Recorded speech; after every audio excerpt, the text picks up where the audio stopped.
Salut tout le monde, c'est NLVHN et je vous retrouve aujourd'hui pour une nouvelle vidéo carterie. On va faire ensemble une carte pour l'anniversaire d'un petit bout de chou de 4 ans. Et pour la réalisation de celle-ci, j'ai choisi ce set de tampons Love Phone. Je vais prendre de l'encre Memento Tuxedo Black pour tamponner mes motifs à l'aide de la presse de précision. Je commence par tamponner un premier petit robot et je vais venir ajouter des petits ballons, donc des petits ballons carrés qui font partie de cette planche de tampons. J'utilise des encres Oxide pour tamponner mes ballons et je les tamponne à chaque fois 2 fois, histoire d'avoir une surface bien homogène. Je me crée un petit masque sur du post-it 100% collant que je viens ensuite découper et je vais ainsi pouvoir reprendre mon petit tamponnage, masquer mon motif et tamponner un deuxième ballon qui va se superposer mais qui sera du coup en dessous du premier. J'utilise des post-it parce que c'est ce que j'ai sous la main, mais sachez que vous pouvez utiliser du papier Inked Inkedoo, c'est du papier de masquage, si vous n'avez pas de post-it 100% adhérent, ou alors vous pouvez utiliser peut-être de la colle repositionnable derrière du papier. Enfin, je vous laisse voir, il y a plein de possibilités pour faire du masquage. Donc j'ai fait mes petits ballons, maintenant je procède à un deuxième tamponnage. Donc là j'ai tamponné un petit cadeau. J'utilise la seconde génération du tamponnage, donc j'ai pas remis d'encre pour tamponner pareil sur un petit bout de post-it et créer un masque, et je viens tamponner un deuxième petit robot. Voilà, j'ai mes deux tamponnages, on va s'occuper de finaliser ça correctement. Je retire le masque des ballons et ça nous fait un joli petit trio de ballons couleur dans les verres d'eau bleu, et tout simplement avec un stylo noir, donc là j'utilise un Faber-Castell avec la pointe de type F, je viens rajouter les ficelles des ballons et puis je vais également faire des petits nœuds pour que ce soit plus joli.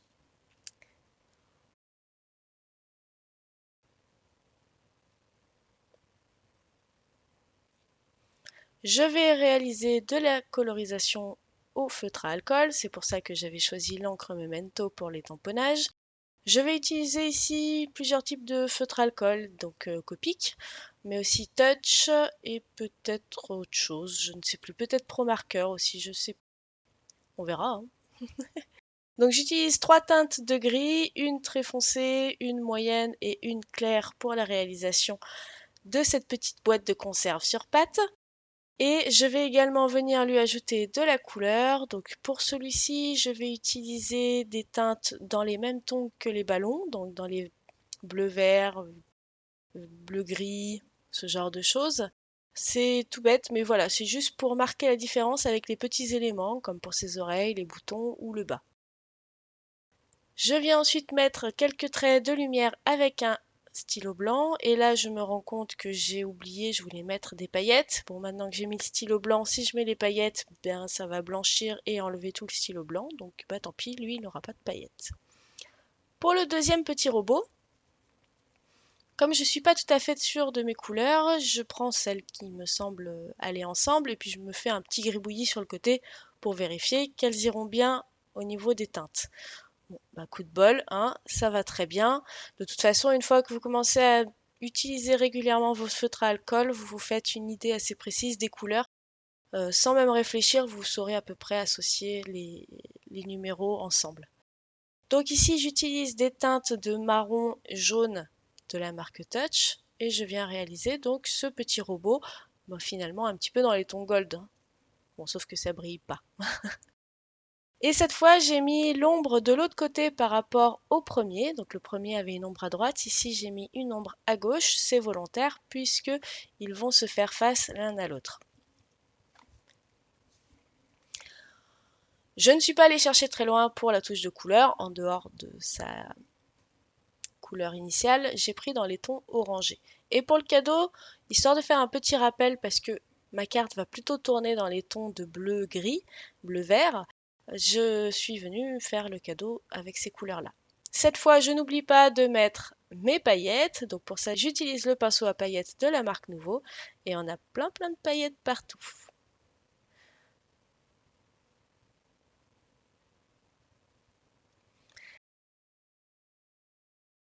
Et bien entendu, une fois que c'est sec, eh bien je viens mettre cette fois mes petits traits de lumière. Voilà, faire dans cet ordre-là, c'est mieux.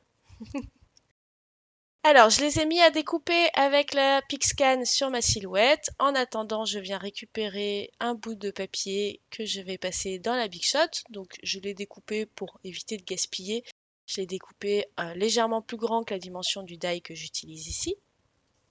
Donc, ce sont les références que vous avez vues passer à l'écran avec des petits points.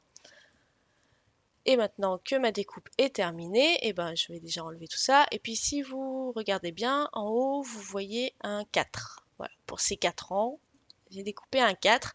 Et ce 4, donc je l'ai découpé dans le papier blanc, le même que les autres, mais je lui ai rajouté un petit bout de papier stick-it dessus, c'est-à-dire du papier collant. Et je l'ai mis sur la face avant. Pas pour le coller sur la création, mais pour coller quelque chose sur le 4. Je sais pas si vous m'avez bien compris. Enfin bon, voilà. Ça a bien découpé. Bon, légèrement un peu sur la gauche, il me semble, les motifs. Mais bon, c'était très léger. J'ai l'impression qu'ils ont quand même bien réglé le problème du décalage. Ou alors, j'ai fait des bons réglages. Je sais pas.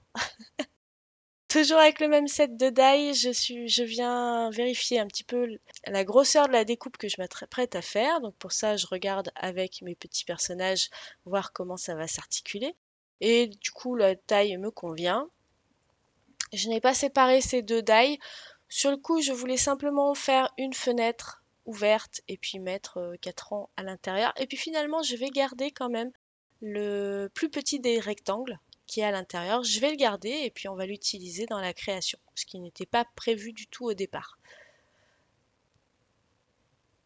On déchire, enfin on déchire, non on déchire pas, on retire délicatement, pardon. Je suis un peu fatiguée, je crois. Donc on retire délicatement le die avec le scotch qu'on a émis pour le fixer. C'est un scotch doux hein, qui n'arrache pas justement le papier.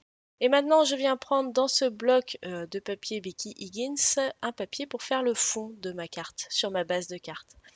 Je vais prendre le fond à étoile. Il y en avait un autre qui me plaisait beaucoup, c'était le XO dans les mêmes teintes de bleu-vert. Mais bon, c'est pour un bout de 4 ans, donc bon, il n'est pas censé connaître la signification. Je me suis dit que les étoiles, c'était quand même plus intéressant pour un petit bout. Vous me voyez faire des gestes sur la plaque en verre, c'est tout simplement parce que c'est la première réalisation que j'ai faite dessus et que j'étais un petit peu perturbée parce que ça m'a beaucoup changé de mon tapis de découpe à la base. J'aime beaucoup. Il y a des avantages et des inconvénients, mais dans l'ensemble, j'aime beaucoup. Hein. Je continue, je viens faire des traits à main levée sur ma base de carte. Vous avez vu que j'avais redimensionné mon papier une fois que je l'avais collé. Donc toujours avec le feutre noir que je vous ai montré tout à l'heure. Quelques zigouigouis, petites croix, petits traits, histoire d'animer tout ça. Et on va passer maintenant un peu à la custo de mon devant de carte. Toujours sur la même planche de tampon, je viens récupérer les petits motifs. Donc ici, on a des écrous et puis il y aura aussi un petit rouage. Et je vais utiliser deux des encres que j'ai utilisées pour les ballons pour réaliser ces tamponnages. Alors pour les écrous, j'aurais pu, si j'avais envie, aller les chercher sur une planche Crazy Little Craft. Ça aurait été du chipotage, hein, ils y sont sur celle-ci, autant prendre celle-ci. Allez, on passe à la customisation de mon 4. Et donc là, je vous montre, j'ai testé, j'ai acheté récemment les Gliding Flakes de la marque Nouveau. Et donc c'était là aussi ma première utilisation, je crois. Donc je suis pas très douée, hein. Vraiment, faut pas prendre peur. Là, je récupère des petits flocons de dorure, de doré, enfin bref, vous avez compris, et je les dépose sur donc la surface adhérente de mon stick-it, puisque j'ai retiré l'opercule maintenant, vous l'avez vu. Donc c'est de la colle, hein, tout simplement, mais du coup, ça a été découpé avec la silhouette, donc la forme correspond parfaitement à ma découpe.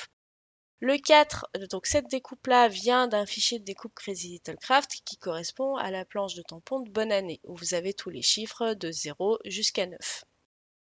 Et ici, c'est une découpe avec un contour de 1 mm. Donc une fois que j'ai posé, appuyé mes flocons, eh bien je viens retirer l'excédent et pour y aller plus en détail, je prends un petit pinceau brosse et je brosse sur les arêtes et au milieu pour retirer ce qui n'a pas besoin de rester. Et du coup, on a un très très beau motif, du coup un 4 ici, un très beau motif tout doré et il brille, mais c'est un truc de fou quoi.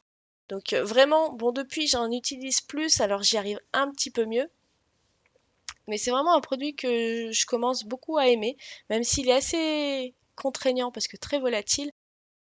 Ces petits flocons dorés, j'aime vraiment beaucoup beaucoup. Bon, vous les reverrez plus tard dans d'autres créations de toute façon. Donc j'ai tamponné le 4, je suis venue passer les bords au feutre noir, mais ça vous l'avez pas vu. Et bien entendu, je viens le coller sur le pourtour doré qu'on vient de travailler. Et du coup, je trouve que ça fait vraiment bien ressortir le chiffre. Je rajoute de la mousse 3D derrière le cadre blanc et je vais venir le coller sur ma base de cartes. Jusque-là, j'avais fait un assemblage fictif avec du scotch doux pour voir les emplacements et créer la composition. Maintenant, je passe à l'assemblage de tout ça. Donc, je viens mettre de la colle aux endroits qui vont être positionnés sur le cadre blanc et de la mousse 3D aux endroits qui normalement sont censés aller à l'intérieur du cadre, là où il y a les étoiles. Sauf que je me suis un petit peu trompée et que mes ballons se retrouvent finalement collés en relief sur le cadre blanc. Du coup, je vais rajouter un petit élément sous la tête du petit robot, un deuxième morceau de mousse 3D, et du coup, ça fait que mes petits robots sont plus en volume que prévu au départ sur le devant de carte. Comme je n'ai pas forcément le tamponnage parfait pour le sentiment, hein, simplement pour marquer an de 4 ans, eh bien je le fais à la main, toujours avec mon feutre noir Faber-Castell. Bon, c'est écriture à la main, je suis pas forcément très douée, mais bon, ça va le faire. Malheureusement, la vidéo a coupé. J'étais très pressée le jour où j'ai fait ça et c'était pour le lendemain. Du coup, je m'en suis pas rendu compte. Mais vous avez les photos de la fin avec tout l'assemblage de la carte. Donc, j'ai simplement collé le rectangle blanc, le petit rectangle blanc centré à l'intérieur de la découpe du grand rectangle. J'ai collé le 4 en volume par-dessus et on a du coup toute la carte qui est maintenant assemblée. J'ai rajouté quelques enamel dots dans les tons bleus pour rajouter un petit peu plus de touches colorées sur ce devant de carte. Donc voilà pour cette création, j'espère qu'elle vous a plu. N'hésitez pas à me dire ce que vous en pensez dans les commentaires et à me laisser un petit pouce vers le haut si vous avez aimé. Moi, en attendant, je vous fais plein d'énormes bisous et j'espère revenir bientôt sur cette chaîne. Plein de bises et à bientôt. Ciao!